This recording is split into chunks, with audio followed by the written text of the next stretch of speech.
Bismillahirrahmanirrahim. Assalamualaikum warahmatullahi wabarakatuh.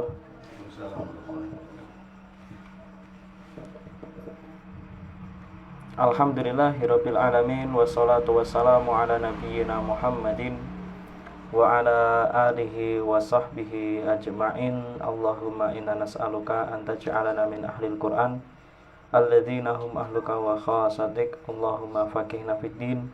Allahumma 'allimna bit ta'wil. Rabbana zidna ilma warzuqna fahma. Amin. Rabbi shrah li sadri wa yassir li amri wahlul 'uqdatam min lisani yafqahu qawli. Amin wa ba'd.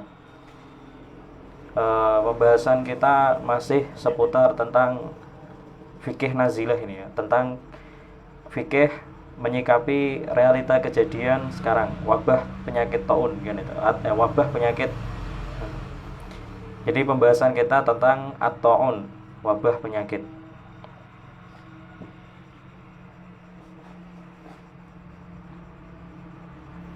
Sebelum masuk ke pembahasan ya, karena sekarang banyak isu tentang masalah masjid kan itu. Ini saya bahas sedikit tentang masalah fikih kepengurusan masjid kan itu. Fikih kepengurusan masjid. Jadi nanti kita nanti habis ini insyaallah nanti pembahasan yang tentang taunnya kan itu. Sebelumnya ini kita membahas tentang fikih pengurusan masjid.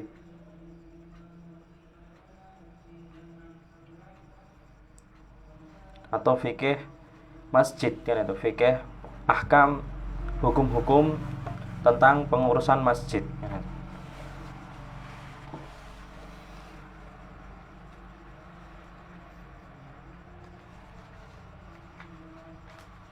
Pertama, perlu diketahui, ini yang pertama, pondasi utama masjid kan itu. Pondasi utama masjid. Pertanyaannya ya utamanya. Kalau ini sebagai pertanyaan, sebagai pondasi masjid yang paling utama itu apa? Uang? Bener nggak? Hah? Enggak, kan itu. Takwa. Ya. Takmir bukan. Kan itu. Apakah sebagai pondasi utama masjid itu masjidnya sendiri kan itu? Bukan kan itu. Jadi masjid itu yang paling utama yang harus ada kan itu, supaya masjid itu tetap berdiri kan itu. Pertama adalah orang yang bertakwa. Jadi kalau nggak ada orang yang bertakwa, masjid itu nggak akan berdiri kan itu. Meski banyak orang kaya, meski ada organisasi yang kuat, meski masjidnya megah kan itu, tapi kalau tidak didasari dengan takwa, maka tidak akan berdiri, maksudnya tidak akan berjalan masjid itu. Jadi pondasi utama masjid kan itu, orang yang bertakwa. Itu pertama. Dan ini berdasarkan firman Allah. Dan yang dimaksud dengan orang yang bertakwa itu orang yang menjauhi segala larangan Allah dan menjaga perintah Allah. Itu maksud yang dimaksud orang bertakwa. Selalu mensucikan dirinya, membersihkan dirinya dari dosa-dosa, beristighfar, segera bertaubat. Kemudian yang dimaksud orang bertakwa, orang yang hanya takut kepada Allah Subhanahu wa taala.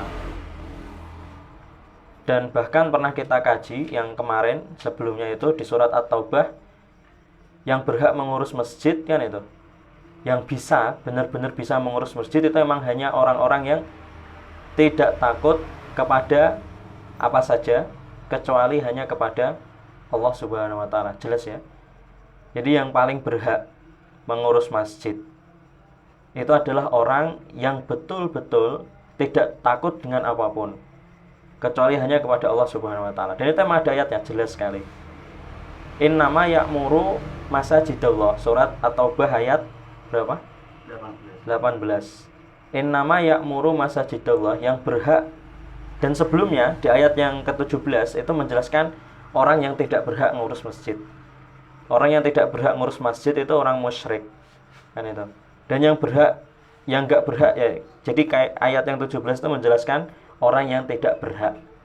Di antaranya orang musyrik, orang kafir, orang munafik kan itu, penakut kan itu, dia syirik. Termasuk syirik itu kan takut kepada selain Allah, ya kan? Termasuk kategori syirik, orang itu takut kepada selain Allah Subhanahu wa Ta'ala. Takut tapi beda ya. Kalau takut dengan takut digigit ular, ada ular kan itu. Takut digigit, dimakan hewan buas karena ada hewan buas, itu enggak syirik kan itu. Kalau takut seperti itu enggak syirik.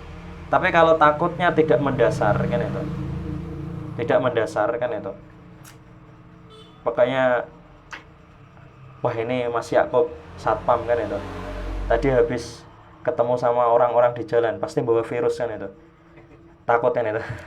Nah, ini kan takut gak mendasar ya, takut seperti ini. Nah ini Mas Rizky habis jualan Thai tea kan, ketemu sama pelanggan ini apa namanya, penjual kan, dia penjual teh kan itu. Wah ini ketemu pelanggan bermacam-macam, bertamu datang kan itu. Wah saya takut ini. Terus Mas Rizky batuk mungkin, lari lah. Takut yang tidak mendasar kan itu. Takut seperti ini itu sampai dikatakan itu bisa dikategorikan ya minimal syirik kecil kan itu. Tapi kalau dia takutnya sampai berlebihan kan itu, sampai bisa sampai tahap syirik besar kan itu, kalau berlebihan. Dan takut-takut seperti ini yang bahaya kan itu. Makanya yang berhak ngurus masjid itu dijelaskan di surat At-Taubah ayat 18, wala yakhsha illallah kan itu.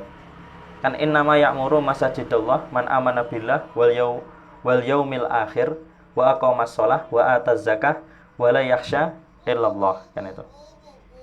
Dan tidak takut, wala yakhsha, tidak takut kepada apapun, wala yakhsha ila syai'in gitu. Bentar ya.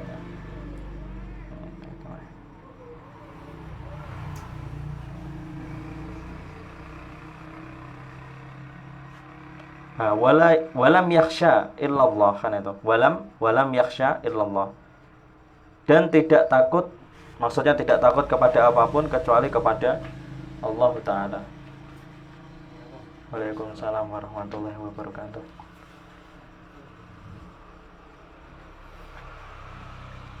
Jadi maksudnya ayat ini, masjid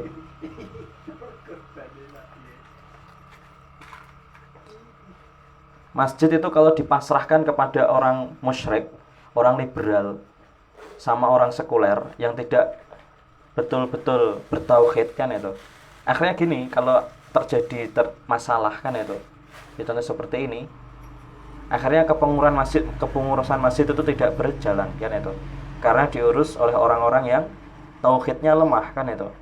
Beda kalau diurus oleh orang-orang yang tauhidnya kuat kan itu. Jadi tidak ada yang ditakuti kecuali hanya kepada Allah Subhanahu wa Ta'ala.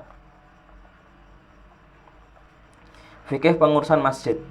Masjid tadi yang paling apa namanya? Pondasinya adalah, pondasi utama masjid adalah orang yang bertakwa kepada Allah Subhanahu wa Ta'ala. Ini sebagaimana firman Allah dijelaskan di surat At-Taubah surat ke-9 ayat 108. Surat ke-9 ayat 108. Kalau yang At-Taubah tadi, yang At-Taubah 18 itu sudah dikaji kemarin kan itu. Itu menjelaskan bahwasanya yang berhak mengurus masjid itu orang-orang yang tidak takut kepada apapun kecuali kepada Allah saja. Itu At-Taubah ayat 18. Sedangkan kalau At-Taubah yang 108 ini dijelaskan bahwasanya pondasi utama masjid itu orang yang bertakwa kan itu. Jadi masjid yang paling dibutuhkan itu bukan uang kan itu, ya kan, supaya masjid itu bisa tegak. Yang paling dibutuhkan bukan infak nomor 1 kan itu, bukan orang kaya kan itu, bukan organisasi yang kuat. Yang paling dibutuhkan masjid supaya bisa tegak, rukun yang paling utama itu adalah keberadaan orang-orang yang bertakwa. Jadi kalau ada orang yang bertakwa dan dia sudah berniat dari awal ketika mau mendirikan masjid, orang-orang bertakwa ini sebagai pondasi utamanya kan itu. Maka masjid itu insya Allah tidak akan mati kan itu. Maksudnya masjid itu tetap akan berjalan terus kan itu. Karena memang sudah diniati dari awal pondasi utamanya sebelum ngecor, sebelum naruh semen, sebelum naruh batu bata, sebelum naruh tiang-tiangnya, sudah diawali dulu dengan pondasi yang paling utama, yaitu orang bertakwa kan itu. Dan itu terbukti sekarang kan itu. Beda ya kalau di kondisi seperti di Mesir, di Arab Saudi, di Indonesia itu beda. Masjid di Indonesia itu emang dibangun, enggak semua masjid. Ada beberapa masjid yang emang dibangun oleh mungkin pemerintah kan itu. Ada yang masjid yang dibangun oleh Waalaikumsalam. Jadi kalau realita Indonesia, masjid itu ada yang dibangun pemerintah, ada masjid yang dibangun dengan wakaf kan itu. Ada masjid yang dibangun masyarakat kan itu, bersama-sama kan itu, masjid desa seperti gitu misalnya. Ada masjid yang dibangun yayasan kan itu, organisasi kan itu. Terus ada yang keluarga, yayasan keluarga dan lainnya. Indonesia seperti itu. Jadi ada masjid, dan mayoritas masjid itu nggak semuanya terus diurus oleh pemerintah kan itu di Indonesia. Pengurusan masjid itu hampir mengandalkan masyarakat kan itu, kesadaran masyarakat, bukan dari pemerintah langsung. Beda kalau di Arab Saudi, di Mesir, masjid itu langsung yang menangani Wizaratul Auqaf, menteri agama kan itu, misalnya kayak menteri agama. Jadi meski kalau masjid itu nggak ada yang hadir kan itu, kan udah ada pegawainya kan itu, kayak pegawai negerinya kan itu, yang azannya kan itu, terus khotibnya, terus imamnya kan itu, imam rotibnya, semuanya udah ada kan itu, yang bagian kebersihannya kan itu. Itu kalau di Arab Saudi, Mesir. Makanya kalau Arab Saudi, Mesir, masjid ditutup, tapi masih ada yang masih ada yang ngurmati lah gitu, menghidupkan azannya, kemudian kebersihannya, kemudian tapi tutup kan itu di sana. Kalau di sana tutup ya nggak masalah, tapi kalau di sini tutup kan itu, konsekuensinya orang Indonesia itu kesadaran masjid itu pun jelek kan itu, konsekuensinya. Nggak ada wabah aja jelek kan itu kesadarannya. Nah pas ada wabah ini tambah jelek, semakin jelek lagi kan itu. Kalau di Mesir masjid ditutup, mereka mungkin tangisan kan itu. Di sini masjid ditutup, kayak liburan kan itu. Apalagi keluar fatwa Jumatan libur kan itu, tidak ada Jumatan kan itu. Sholat duhur pribadi masing-masing di rumah, langsung kayak liburan kan itu, kayak liburan sekolah, disambut seperti kayak liburan sekolah. Tapi kalau di Mesir, Arab Saudi kan itu, diliburkan mereka mungkin tangisan kan itu.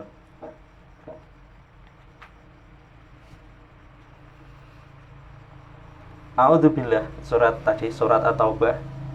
Jadi masjid itu pondasi utamanya bukan uang, bukan harta, bukan orang-orang pebisnis kan itu, bukan orang-orang kaya, bukan pemerintah kan itu, bukan organisasi, tapi pondasi yang paling utama masjid adalah orang yang bertakwa berdasarkan firman Allah di sini.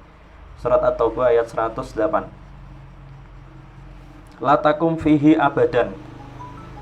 Janganlah engkau melaksanakan sholat dalam masjid itu selama-lamanya. Ini Allah Subhanahu wa taala melarang Nabi Muhammad mendatangi undangan dari masjid Dhirar kan itu. Karena di ayat sebelumnya, ayat yang 107 itu menjelaskan tentang Masjid Dhirar. Masjid Dhirar itu masjid yang dibangun karena alasan bukan bertakwa, karena pondasi utamanya yang membangunnya, pengurusnya, semuanya orang munafik kan itu. Dan tujuannya untuk, istilahnya untuk bermakar kan itu. Intinya untuk menipu orang Islam, memecah belah umat Islam. Jadi kalau yang sholat di situ nanti dibujuk kan itu, dirayu untuk membenci Nabi Muhammad kan itu, dihasut untuk membenci para sahabat, membenci Nabi Muhammad dan lainnya. Nabi Muhammad diundang untuk sholat ke situ. Ya maksudnya supaya apa? Kalau Nabi Muhammad sholat di situ nanti sebagai tazkiyah kan itu. Tazkiyah itu rekomendasi kan itu. Jadi kalau Nabi Muhammad sholat di situ berarti masjid itu benar kan itu. Maksudnya gitu. Ternyata turun ayat ini, la takum fihi abadan. Nabi Muhammad dilarang untuk sholat di masjid Diror kan itu. Nah pertanyaan sekarang, ada nggak kan itu masjid Diror di zaman sekarang? Masjid Diror itu ada terus kan itu, di sepanjang zaman kan itu ada terus. Dan ciri-ciri masjid Diror itu dibangun bukan untuk mempersatukan umat Islam, tapi untuk menghasut umat Islam kan itu, untuk supaya umat Islam itu berpecah belah. La masjidun kan itu, sungguh masjid, ini masjid yang betul-betul masjid, itu ussisa alat taqwa. Masjid yang benar, yang betul-betul masjid ini ussisa alat taqwa, itu yang sejak pertama didirikan itu didirikan atas dasar takwa, min awali yaumin kan itu, min awali yaumin, dari awal pertama pembangunannya masjid itu sudah didasari dengan ketakwaan kan itu. Ahaqqun antakuma fihi, yaitu masjid yang paling pantas kan itu bagi Nabi Muhammad untuk sholat kan itu di dalamnya. Jadi masjid itu yang paling pantas untuk kita ramaikan, untuk kita kita mengerjakan sholat di dalamnya, i'tikaf, kemudian kita ngaji di dalamnya, itu masjid yang betul-betul dibangun dengan dasar ketakwaan kan itu. Maksudnya seperti itu. Jadi kalau ada masjid yang, makanya di sini juga maksudnya membangun masjid, kalau dibangun dengan uang-uang haram itu enggak boleh kan itu. Kalau dibangun masjid itu dibangun dengan uang-uang haram itu enggak boleh. Kayak membangun masjid itu harus dengan uang yang halal kan itu. Karena ini ussisa alat taqwa, didasari, pondasinya harus dengan ketakwaan kan itu. Kan dari situ ayat itu. Dan seterusnya. Kemudian dijelaskan fihi rijalun yuhibbuna an yatatahharun. Di dalamnya yang berhak masuk ke masjid kan itu. Jadi masjid yang paling berhak adalah masjid yang dibangun dengan ketakwaan kan itu. Yang meramaikannya adalah orang-orang yang mencintai bersuci kan itu, suka bersuci. Bersuci ini bisa bersuci secara maknawi, bisa bersuci secara hissi. Bersuci secara maknawi itu bersuci membersihkan dosa kan itu, membersihkan diri dari sifat hasad kan itu maknawi, nggak nampak. Membersihkan secara hissi, secara yang nampak itu ya, membersihkan diri dari najis kan itu ya, dari najis, kemudian dari kotoran-kotoran yang lainnya yang nampak kan itu. Wallahu yuhibbul mutahhirin, dan Allah, sungguh Allah mencintai orang-orang yang bersih, mensucikan diri. Jadi dari sini bisa dicatat kesimpulannya kan itu, masjid itu memiliki rukun kan itu. Masjid memiliki rukun. Rukun seperti sholat ya. Sholat itu memiliki rukun. Kalau satu rukun ditinggalkan, maka sholat itu gimana? Sholat itu sah atau tidak sah ya? Nah itu maksudnya gitu. Jadi kalau salah satu rukun ini hilang, maka nama masjid itu hilang kan itu. Bukan, istilahnya tidak lengkap kan itu. Masjid ini tidak lengkap kan itu. Jadi masjid itu dikatakan makmur kan itu. Masjid itu hidup, dikatakan hidup. Jadi bukan dari banyaknya jamaahnya kan itu. Bukan dari sedikitnya jamaahnya. Bukan dari terjadwalnya pengajiannya kan itu, banyak pengajiannya, bukan dari banyaknya uang kasnya. Jadi menilai masjid itu makmur, hidup kan itu bukan dari ini kan itu, paham ya? Ini tambahan kan ini, tatawu istilahnya tambahan, pemanis lah gitu. Jadi kalau ada kajian yang rutin ya berarti itu lebih bagus lagi kan itu. Semakin kajiannya, yaitu misal ini masjid ini baru satu kajian per pekan kan itu. yang ini mungkin 2 kajian. Semakin banyak semakin bagus kan itu. Tapi dari sini itu tidak menjadikan nilai kan itu. Ini masjid yang makmur, ini masjid yang tidak makmur kan itu. Nah, yang dikatakan masjid makmur itu memiliki 3 rukun. Intinya kalau 3 ini terpenuhi, masjid itu berarti sudah makmur kan itu.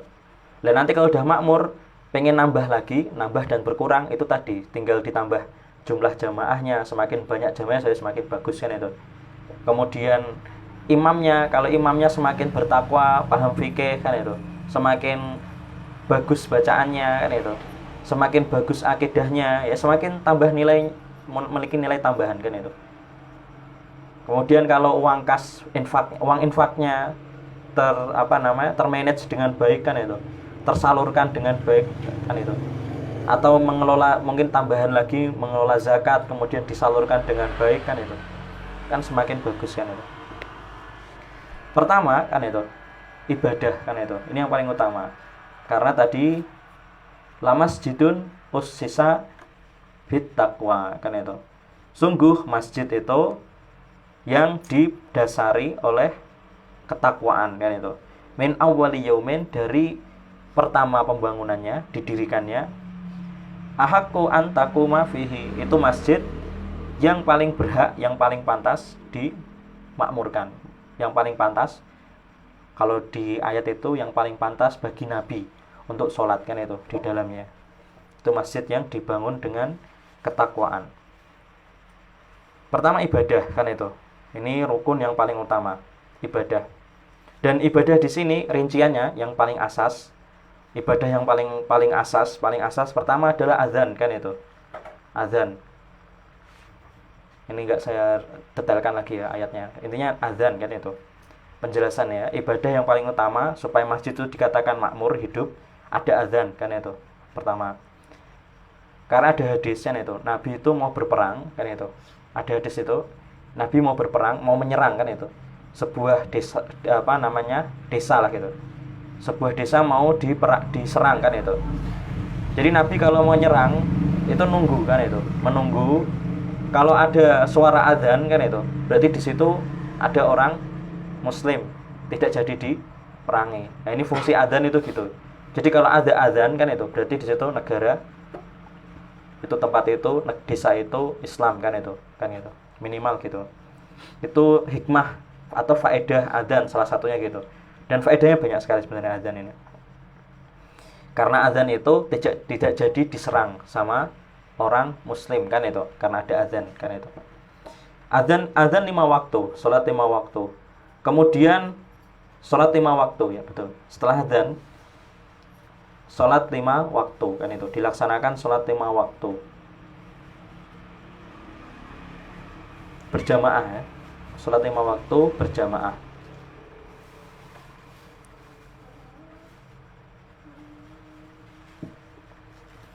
Jamaah itu kalau di fikih paling sedikit itu berapa jamaah itu?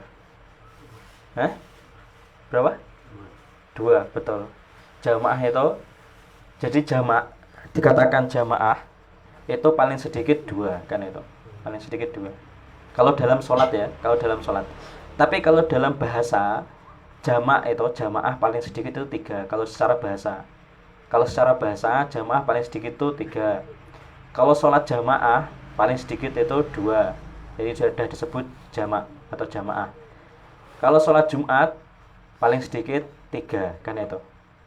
1 khotibnya kan itu, dan 2 yang makmumnya kan itu, yang mendengar ceramah kan itu. Itu sholat Jumat. Kemudian yang terakhir, ibadah yang terakhir sholat Jumat kan itu. Sholat Jumat.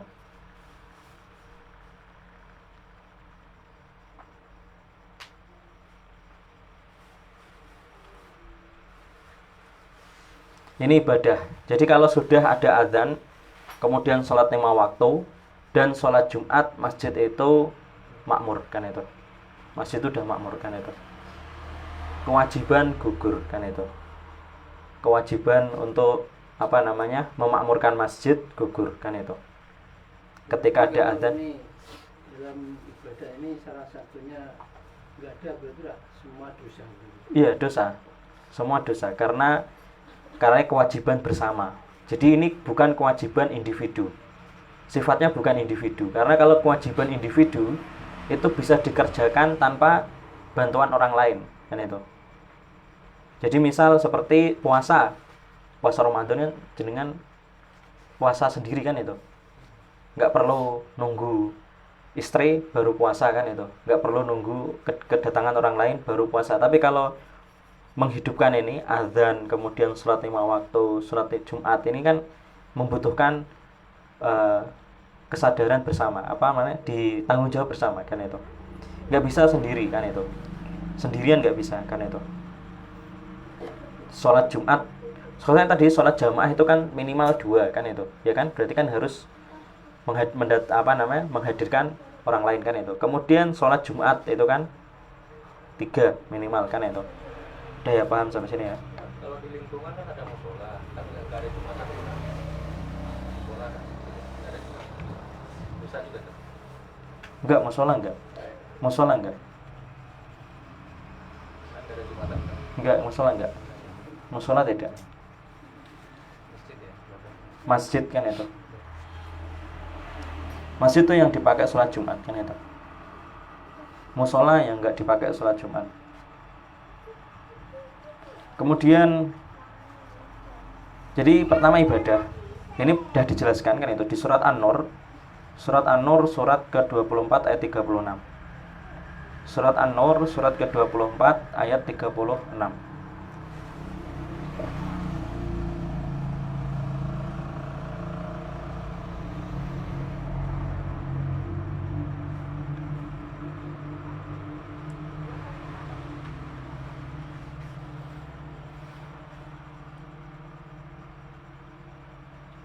Jadi kita nggak bisa disalahkan orang Islam kalau dia datang ke masjid. Masjid itu kan, andai masjid itu kan nggak ada yang azan kan itu.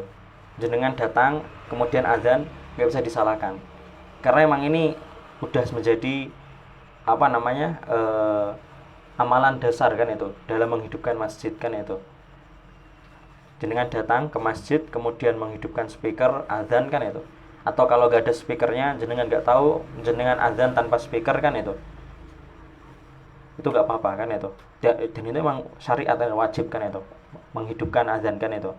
Kemudian sholat 5 waktu dan sholat Jumat berdasarkan surat An-Nur ayat 36. Surat ke-24 ayat 36. Fi buyutin kan itu, di masjid-masjid kan itu. Fi buyutin adzinallah, di masjid-masjid itu ada cahaya Allah kan itu. Jadi cahaya Allah ada di masjid-masjid tersebut, karena ayat sebelumnya menjelaskan tentang cahaya Allah, hidayah, kebaikan, rahmat dan lainnya, semuanya itu ada di fi buyutin, di dalam masjid kan itu. Di masjid rumah Allah yang mana adzinallah, yang diizinkan Allah atau diperintahkan Allah. Di masjid itu diperintahkan Allah untuk apa? Anturfa, diperintahkan untuk mengangkat kan itu. Wa yuzkar, dan menyebut kan itu. Mengangkat dan menyebut. Anturfa wa yudkara apa namanya? Coba. Fi buyutin adzinallah. Anturfa wa yudkara fi hasmuh kan itu. Diperintahkan untuk mengangkat dan menyebut nama Allah kan itu di dalam masjid-masjid tersebut kan itu. Jelas ya kan itu ayatnya. Jadi di masjid itu kita diperintahkan kan itu untuk mengangkat kan itu. Dan itu dipahami, salah satunya azan kan itu. Kemudian ya sholat jamaah kan itu. Sholat jamaah kan ada yang jahar kan itu, mengangkat kan itu suara kan itu, mengangkat, mengeraskan suara kan itu. Kemudian wayudkar, menyebut nama Allah kan itu, berzikir ya, di dalam masjid. Dan ini boleh, nggak boleh dilarang. Jadi kalau ada orang datang ke masjid, dia mau berzikir, mau sholat, nggak boleh dilarang kan itu, kan gitu. Tapi kalau mau datang ke masjid nyanyi-nyanyi pujian kan itu, nah ini karena nggak sesuai dengan sunnah kan itu boleh dilarang. Kalau seperti itu boleh dilarang, ya kan, paham ya? Jadi yang boleh anturfa wa yudhkara fi hasmuh, mengangkat nama Allah, memuji-muji nama Allah. Jadi kita boleh memang memuji-muji nama Allah, mengangkat nama Allah kan itu, mengeraskan suara di situ, tapi sesuai sunnah kan itu. Dan di ayat yang lain kan dijelaskan. Jadi kalau syariat Islam yang boleh dikeraskan, diangkat suara, dimasukkan speaker kan itu, Jadi kalau kita lihat realitas sekarang, jadi kalau di masjid yang boleh dimasukkan ke speaker dengan suara keras, zikir yang boleh dimasukkan speaker dengan suara keras itu berarti apa kan itu? Adzan tok kan itu. Selainnya boleh nggak? Kayak baca apa namanya tadarus Quran dan lain-lainnya. Sebenarnya pada dasarnya itu nggak boleh kan itu. Pada dasarnya bukan nggak boleh, pada dasarnya tidak disyariatkan kan itu. Tapi kalau ada maslahah kebutuhan tertentu ya nggak masalah kan itu. Tapi masjid itu sebenarnya yang boleh mengangkat suara di situ untuk ibadah zikir dengan suara keras lantang itu azan yang sesuai sunnah kan itu. Selain itu nggak ada kan itu. Berarti iqomah enggak ya? Oh, iqomah juga termasuk boleh karena termasuk ini pemberitahuan azan itu kan itu bagian itu. Azan dan iqomah itu kan jadi satu paket kan itu. Azan dan iqomah pemberitahuan kan itu. Azan itu pemberitahuan datang waktu sholat kan itu. Iqomah pemberitahuan sholat itu sudah dilaksanakan kan itu, sudah dilaksanakan. Kalau sudah adzan tapi nggak ada sholat gimana Ustaz? Maksudnya gimana? Kan kayak Baitul Nur kan sudah adzan tapi nggak sholat. Itu normal itu Ustaz. Itu waktunya ada tapi tidak ada jamaah di situ. Ada jamaah. Habis adzan lawangnya ditutup. Pergi orangnya. Ya, itu sholat kan. tapi di ini apa ya? Teras. Emperan. Ya ini kan emang karena fatwa pemerintahan itu kan, MUI kan itu. Ya akhirnya dari situ kan gini alasan mereka itu kan dalil-dalil am.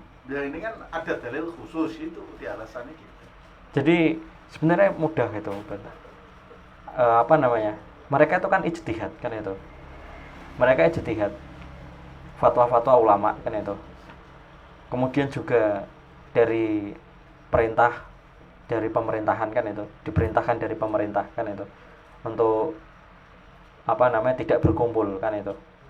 Karena itulah alasan mereka seperti itu kan itu. Tapi kalau ditinjau dari syariat kan itu, dari syariat loh. Kita kan itu kan kalau dari segi realita kan itu. Realitas seperti itu. Nah, kalau kita melihat secara syariat dikembalikan ke dalil-dalil semua kan itu. Dalil yang paling utama kan itu memakmurkan masjid kan itu lebih utama daripada ijtihadnya apa namanya menutup masjid kan itu.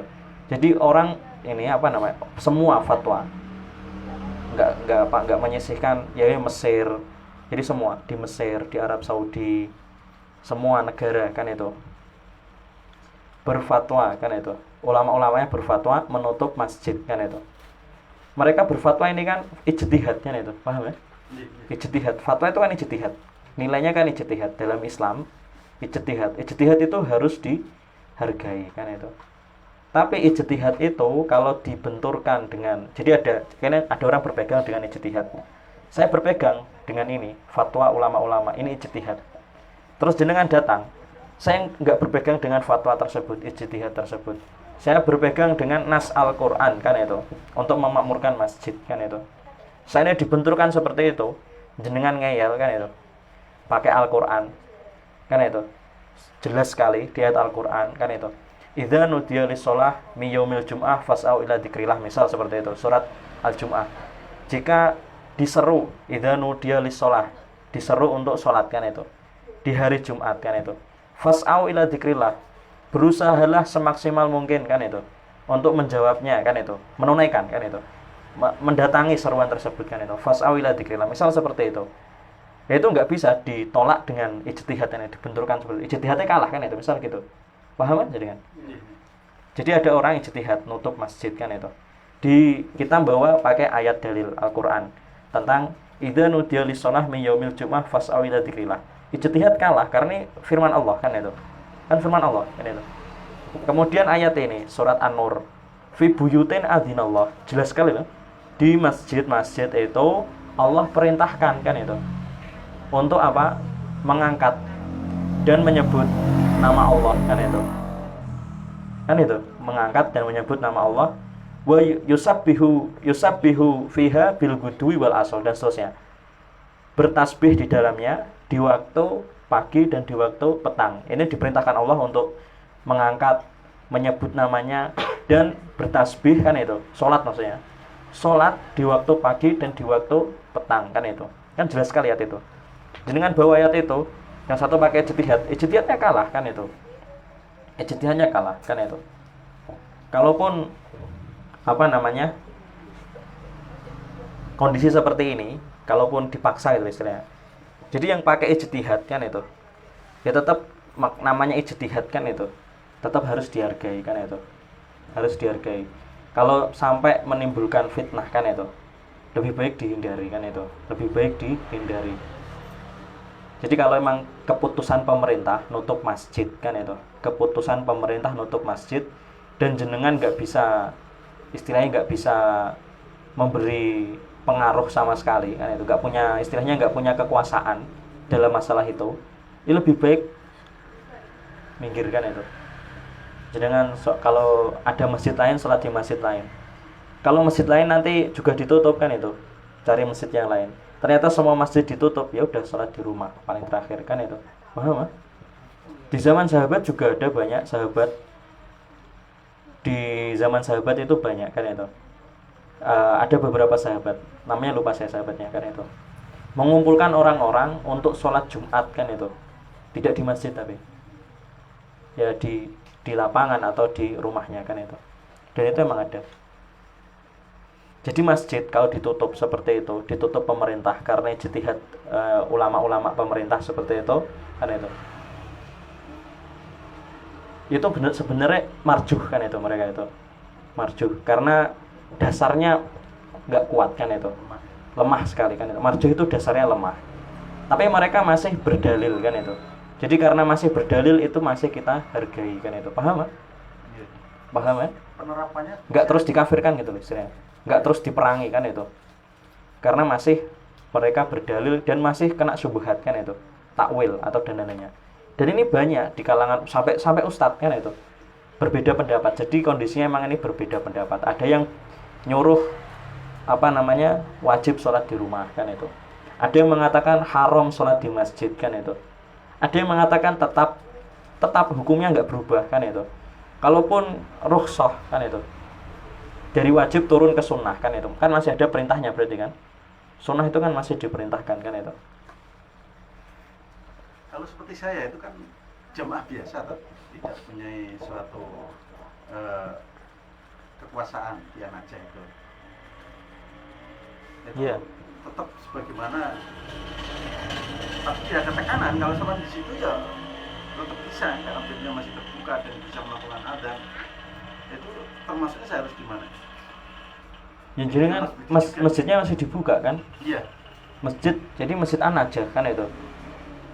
Jadi kalau bicara masjid An-Najah ya, saya nggak tahu kondisinya seperti apa di masjid An-Najah kan itu. Nek dari jenengan yang jenengan bicarakan, masjid An-Najah itu kan masjid yayasan, tapi juga diurus masyarakat kan itu. Betul. Takmirnya ya tidak jelas dari internasi itu sendiri, ada takmirnya atau tidak jelas. Jadi masjid. Iya. Ini masjid itu berdiri. Iya. Syarat ya. Jadi masjid itu berdiri itu harus ada izin bangunan, IMB kan itu. Izin mendirikan bangunan. Dan salah satu syaratnya izin mendirikan bangunan tempat ibadah itu harus mendapatkan persetujuan dari masyarakat kan itu. Makanya masjid itu meski yang ngurus yayasan kan itu, tapi itu harus digunakan untuk semua masyarakat kan itu sekitar. Meski yang pembangunannya, listriknya yayasan, tapi tetap di situ masjid itu untuk masyarakat. Gitu, Mang. Nah, undang-undang gitu memang. Jadi nggak bisa saya sendiri pribadi gitu mendirikan masjid kan itu. Nggak bisa. Dan dalam syariat pun sesuai syariat nggak bisa kan itu. Artinya kalau saya silaturahim ke jamaah sekitar situ, biasanya jamaah itu tidak menyalahi syariat ini. Jenengan jamaah di situ? Ya, saya kan sholat di situ. Kemudian karena saya munfarid, ya saya mendatangi masyarakat sekitar yang biasa jamaah di situ. Oh, nggak apa-apa, diajak ya. Termasuk Mas Budi, bisa saya tunggu ya kehadirannya di sana. Saya Jaga jarak, Pak. Ini biasanya sholat jemaah di sana nggak kelihatan Ya, gitu. sekarang Di kita- WA lockdown itu lockdown pertama nggak kelihatan dia. Sekarang tutup total, jadi orang-orang aja udah masuk ke kampus semua. Masjid nggak ada aktivitas sama sekali. Nggak ada aktivitas. Saya udah ke minta saran Ustadz Muki, ya tetap di situ mau makan masjid. Meskipun munfarid lebih utama daripada kita berjamaah di masjid lain. Nah ini saya minta untuk kesana nanti nemeni saya jamaah biar ada 2 orang. Ya yang biasanya sholat di Najah siapa? Mas Budi ya? Mas Budi. Mas Kris. Mas Kris saya ke rumahnya belum ketemu. Dia kekeh untuk tetap sholat di masjid. Iya. Maksudnya di masjid situ. Iya, terus. Tapi ini musyawarah terakhir kan, Iya. malam itu dan Iya. dan jamaah di situ. Iya. Duhur masih di situ. Asal sampai sekarang nggak kelihatan. Karipto. Sama, Karipto enggak? nggak kelihatan. Begitu tegaskan lockdown yang kedua ini.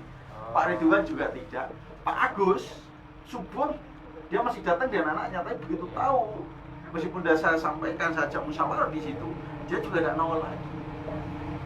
Pak Nari. Nggak kelihatan. Pak Arte. Nggak kelihatan. Apalagi Pak Nahari malah jarang-jarang di situ. Lebih intensif kita ya di situ.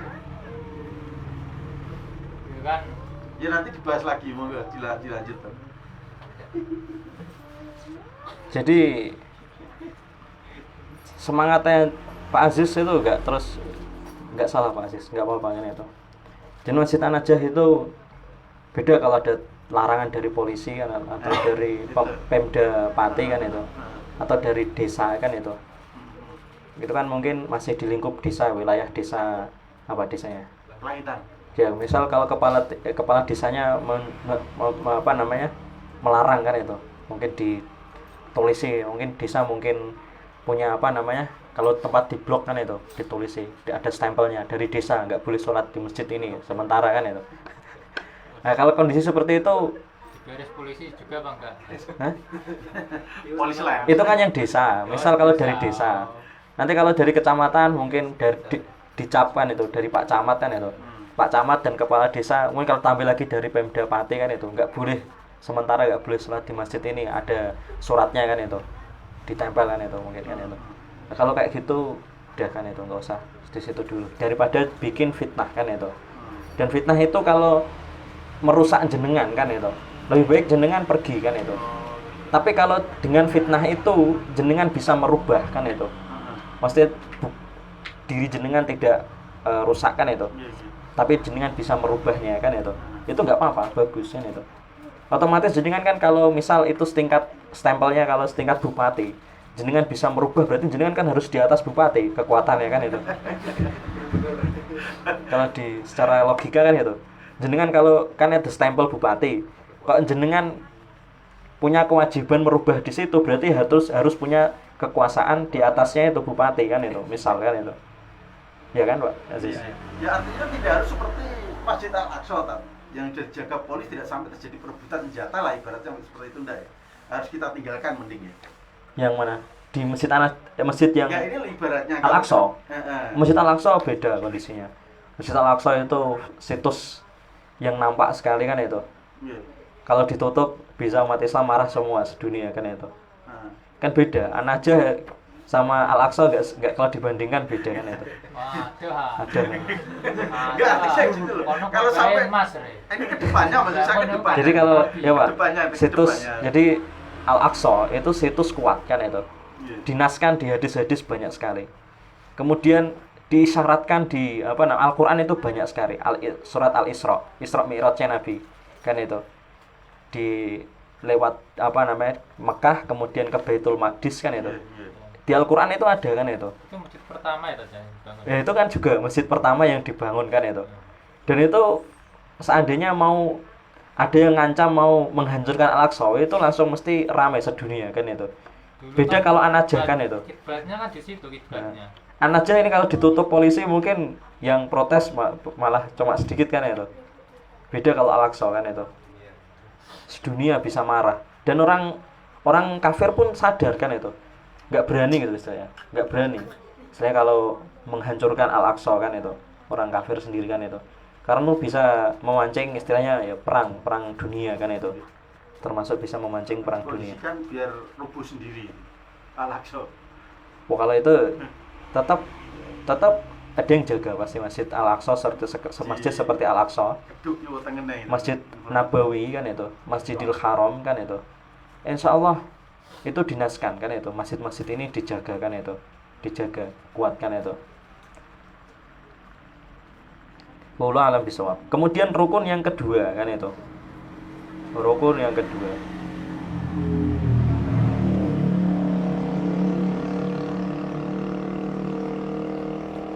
kebersihan kan itu. Rukun yang kedua, kebersihan. Jadi memakmurkan masjid setelah ibadah ini juga termasuk rukun kebersihan kan itu, termasuk kebersihan. Dan hadis-hadis itu banyak sekali, hadis-hadis untuk menjelaskan tentang menjaga kebersihan di masjid, dan contoh amalan-amalan para sahabat dan tabi'in itu banyak sekali. Banyak sekali riwayat-riwayat dari Rasulullah, dari para sahabat, dari tabi'in menjelaskan tentang menjaga masjid, kebersihan masjid.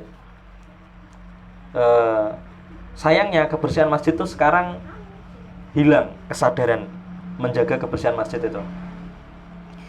Sekarang ini ibadah menjaga kebersihan masjid itu lebih banyak dikuasai sama office boy kan itu. Ya kan? Ya kan? Nggih. Atau apa namanya, pekerja kan itu. Istilahnya ya tukang resik-resik ya kan Marbot itu. itu. Hah? Iya, marbot. Marbot kan itu. Nggih. Tukang bersih-bersih kan itu. Jadi ibadah membersihkan masjid itu sebenarnya kan rukun memakmurkan masjid kan itu. Masjid memakmurkan masjid, rukunnya diantaranya menjaga kebersihan masjid. Harusnya itu menjaga kebersihan masjid itu nggak dikerjakan tukang bersih-bersih kan itu, harusnya semua, kesadaran semua kan itu. Dan sekarang malah dikuasai sama tukang bersih-bersih saja kan itu. Nah, di Al-Quran itu dijelaskan, surat Al-Baqarah ayat 125 itu dijelaskan tentang kebersihan masjid. Surat Al-Baqarah, surat kedua ayat 125. Sekarang ini enak ini, di Masjidil Haram orang-orang kaya nggak bisa sholat di Masjidil Haram. Dan itu ada itu di media-media sosial itu, sindiran-sindiran seperti itu. Orang-orang kaya nggak bisa pergi ke Masjidil Haram, kalah sama office boy-nya kan itu. Iya. Tukang bersih-bersih masjid. Iya. Sekarang yang bisa sholat di Masjidil Haram itu malah tukang bersih masjidnya itu. Sendirian di situ. Mereka sholat kan itu, nyentuh Ka'bah itu leluasa kan itu, dilus. Yang biasanya nyium Hajar Aswad itu mungkin senggol-senggolan, sodok-sodokan itu udah leluasa kan itu. Yang tukang bersih-bersihnya kan itu. Mungkin polisinya juga kan itu di situ. Di surat Al-Baqarah ayat 125 ini dijelaskan yang bersih-bersih masjid kan itu. Itu Nabi kan itu. Tugasnya Nabi kan itu. Tugasnya Nabi menjaga kebersihan masjid. Wa ij'alnal baita mathabatan linnas wa amna. Dan ini juga ayat ini faedahnya bagus ya. Ingatlah kan itu. Ingatlah ketika kami menjadikan rumah Allah, khususnya kalau di sini maksudnya Ka'bah, dan umumnya semua rumah Allah kan itu. Kalau sudah diniatkan dibangun untuk rumah Allah kan itu. Jadi semua rumah Allah, wa ij'alnal baita mathabatan linnas, itu sebagai tempat berkumpul kan itu. Dan khususnya Ka'bah itu sebagai tempat jadi berkumpul yang lebih besar lagi kan itu. Jadi kalau misalnya kalau masjid di desa ya tempat berkumpulnya orang desa kan itu. Kalau masjid di wilayah daerah Pati, misal Kabupaten Pati ya masjid berkumpulnya untuk orang sepati kan itu. Nanti kalau provinsi Semarang ya masjid tempat berkumpulnya orang se-Jawa Tengah kan itu. Tempat jujuknya semua orang se-Jawa Tengah kan itu. Nah, Masjidil Haram itu tempat berkumpulnya semua orang sedunia. Semua orang berhak berkumpul di situ. Tapi sekarang susah ya mau masuk ke situ. Sebelum wabah aja susah kan itu. Sebelum ada corona aja sudah susah. Mau ke Masjidil Haram itu kan harus pakai visa, harus pakai antri kan itu dan lainnya. Itu memang Masjidil Haram itu begitu mulianya sampai apa namanya, diundi kan itu istilahnya, kayak nunggu antrian kan itu. Dan itu memang ada hadis dalam masalah itu, berebut apa namanya soft paling depan kan itu. Orang-orang nanti akan, kalau sadar kan itu betapa besarnya kemuliaan soft terdepan, mereka akan apa namanya mengundi kan itu untuk mendapatkan soft yang terdepan kan itu. Dan itu seperti di Masjidil Haram, apa namanya, antrian seperti ini nggak bertentangan dengan syariat, kan itu boleh. Wa ij'alnal baita mathabatan linnas, itu dijelaskan situ. Ingatlah ketika kami menjadikan rumah Allah sebagai tempat berkumpul dan tempat yang aman bagi manusia. Sampai ayat ini paham ya? Wa ij'alnal baita mathabatan linnas wa amna. Jadi ini membantahkan itu isu-isu kan itu. Masjid itu bukan tempat berkumpul. Dilarang berkumpul di masjid kan itu. Masjid itu tempat penyebaran virus, atau masjid itu tempat yang tidak aman, atau ditakutkan masjid itu, atau yang takut kan itu. Takut nanti akan terjadi penyebaran virus. Kan belum ada penyebaran virus. Cuma ditakutkan kalau nanti ada penyebaran virus. Dan ayat ini jelas sekali kan itu. Wa ij'alnal baita mathabatan linnas wa amna kan itu. Allah menjadikan masjid itu tempat berkumpul dan tempat yang aman bagi manusia. Jadi kalau sebisa mungkin manajemen masjid kan itu harus mempertahankan kan itu. Gimana caranya supaya masjid itu menjadi tempat berkumpul dan tempat yang aman untuk orang-orang kan itu. Gak terus ditutup karena gak bisa memanage dengan baik kan itu. Takut kan itu. Akhirnya tutup aja, biar gak repot kan itu. Kan gitu. Iya. Kan sekarang gitu. Biasanya terlalu ribet. Kan gitu. Daripada kita membuat manajemen yang rumit kan itu, supaya tetap ada perkumpulan kan itu, berkumpul di masjid, supaya tetap ada kegiatan di masjid kan itu, supaya bagaimana caranya menjaga keamanan untuk manusia kan itu, daripada pusing kan itu, ditutup kan itu. Nah, yang harusnya Islam itu menjadikan masjid itu sebisa mungkin menjadi tempat berkumpul kan itu, dan tempat yang aman bagi manusia. Kok seandainya kok terjadi di situ ada kesalahan kan itu, ada penyebaran virus, ada orang tertular, mungkin terjadi fitnah di dalam masjid kan itu gimana ya? Karena kelalaian manusia kan, manusia bisa lalai kan itu, manusia bisa lalai. Di zaman sahabat aja bisa lalai kan itu. Zaman sahabat kan pernah terjadi itu pengepungan kota Madinah. Kota Madinah itu dikepung sama orang-orang yang dihasut oleh Abdullah bin Sabah kan itu, sampai mereka berhasil membunuh Utsman bin Affan kan itu, di kota Madinah kan itu. Madinah yang dinaskan kan Madinah itu dinaskan di hadis kan itu, ada nasnya, kemarin ada dibahas di hadis itu, gak akan kemasukan fitnah dan gak akan kemasukan penyakit kan itu. Tapi realitanya di zaman sahabat itu pernah terjadi fitnah kan itu, sampai Utsman terbunuh di Madinah kan itu. Kemudian sekarang Madinah itu penyakit corona masuk gak Madinah? Masuk. Di berita masuk kan itu. Madinah itu kan ada sekarang penyakit corona. Di Mekah juga ada penyakit corona kan itu. Sampai Raja Salmannya itu karena takut kan itu, karena sudah mulai masuk di kerajaan, penyakit coronanya udah nyerang di keluarga kerajaan. Raja Salman itu diungsikan kalau nggak salah di pulau dekat dengan antara Mesir dan Jeddah kan itu, di tengah-tengah itu. Kalau yang anaknya Muhammad bin Salman ditaruh di pulau dekat di Laut Merah kan itu, kan diungsikan kan itu supaya nggak terkena virus kan itu. Dan ini kalau seperti ini realitanya gimana? Itu karena kelalaiannya manusia, bukan karena firman Allah yang salah, bukan karena hadis Rasulullah yang salah, tapi karena manusianya yang lalai kan itu. Jadi kalau kita harus yakin firman Allah itu benar. Masjid itu tempat berkumpul dan tempat yang aman kan itu. Ka'bah, Masjidil Haram juga sama. Dan ini khususnya malah Ka'bah. Ka'bah itu tempat berkumpul dan tempat yang aman bagi manusia. Dan seterusnya di situ dijelaskan wattakhidhu min maqami Ibrahim musalla, dan jadikanlah tempat ini makomnya Ibrahim itu sebagai tempat sholat, makom Nabi Ibrahim. Wa ahidna ila Ibrahim, dan ini diperintahkan kepada wa ahidna ila Ibrahim wa Ismail, dan telah kami perintahkan kepada Nabi Ibrahim dan Ismail antahira baitiya lit-taifin wal akifina wa ruka'is sujud. Nabi Ibrahim dan Nabi Ismail telah diperintahkan untuk membersihkan kan itu rumah Allah kan itu supaya bisa digunakan untuk tawaf kan itu. Wal akifin dan i'tikaf, war ruka'i was sujud dan rukuk dan sujud salat Mas ya.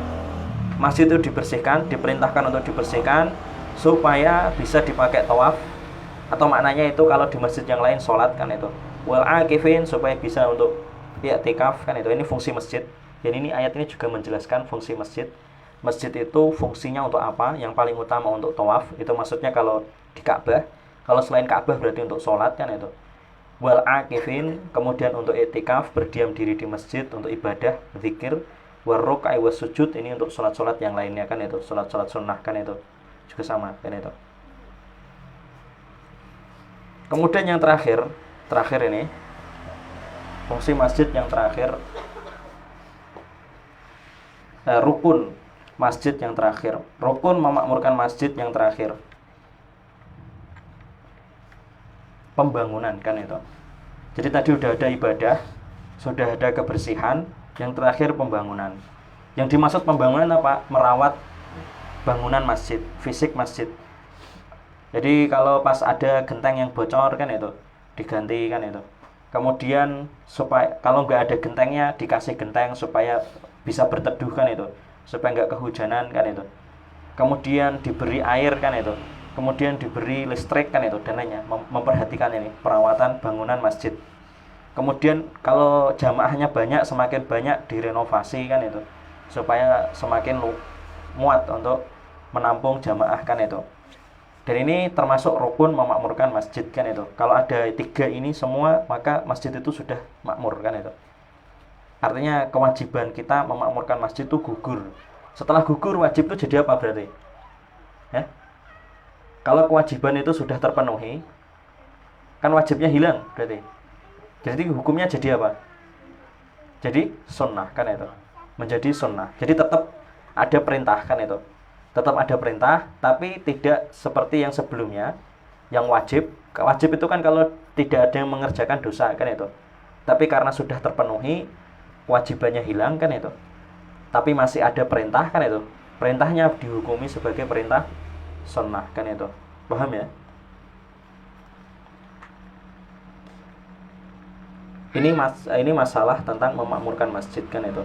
Nanti kalau masalah sholat berjamaah nanti berbeda sendiri lagi kan itu. Masalah sholat berjamaah sendiri lagi kan itu. Dan itu masalah sholat jamaah istilahnya cabang ya kan itu. Istilahnya cabang dalam masalah pengurusan masjid kan itu.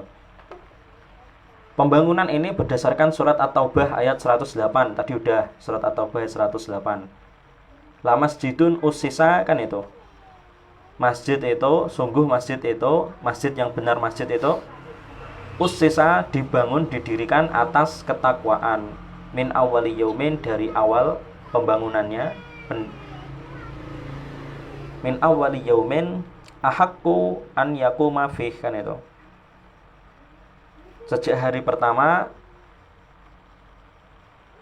dibangun didasari dengan ketakwaan. Itulah masjid yang paling berhak kan itu untuk dimakmurkan. Kemudian surat Al-Baqarah ayat 127 kan itu.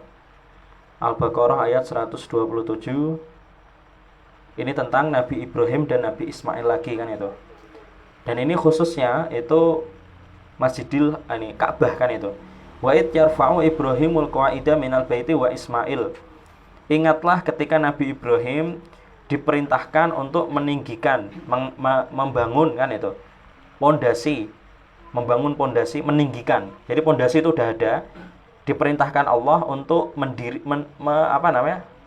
meninggikan supaya pondasi itu lebih tinggi. Wa id yarfa'u Ibrahimul qawaida minal bait wa Ismail, dan Nabi Ismail juga diperintahkan kan itu. Di sini Nabi Ismail berdoa kan itu. Seraya berdoa, Rabbana taqabbal minna, ya Allah terimalah ibadah kami, innaka antas samiul alim. Jadi ini ibadah Nabi Ismail kan bilang, Rabbana taqabbal minna, ya Allah terimalah ibadah kami kan itu. Ibadah kami ini apa di sini kan itu? Apa coba? Jadi yang dimaksud Rabbana taqabbal minna, ya Allah terimalah ibadah kami kan itu, amalan kami di sini itu apa? Amalan apa? Membangun masjid. Jadi membangun masjid itu termasuk ibadah kan itu.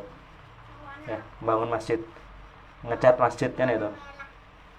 Ini mewarnai masjid kan itu. Ini masalah ikhtilaf di kalau mewarnai masjid kan itu. Mewarnai masjid ini termasuk masalah ikhtilaf baru kan itu, masalah baru kan itu, mewarnai masjid. Zaman Rasulullah nggak ada kan itu, nggak ada cat yang seperti sekarang ini kan itu. Mewarnai masjid yang seperti sekarang ini kategorinya ya banyak berlebihan kan itu. Ini masalah ikhtilaf mewarnai masjid kan itu. Sebenarnya yang paling rajih kan itu, masjid itu nggak dicat kan itu, paling rajih. Masjid itu nggak dicat kan itu, kan paling rajih ya, masjid itu nggak dicat. Warna putih. Ini mas apa adanya warnanya kan itu, warnanya apa? Dan dibolehkan kan itu, dibolehkan ngecat itu ulama memberikan rukhsah kan itu, boleh dicat supaya apa, tidak kotor kan itu, supaya bersih kan itu. Pada dasarnya nggak ada perintah untuk ngecat, itu nggak ada perintah masjid untuk dicat, itu nggak ada. Ini sampai sini dulu pembahasan kita. Aku qouli hadza astaghfirullah li wa lakum, jazakumullahu khairan, barakallahu fikum, wassalamualaikum warahmatullahi wabarakatuh.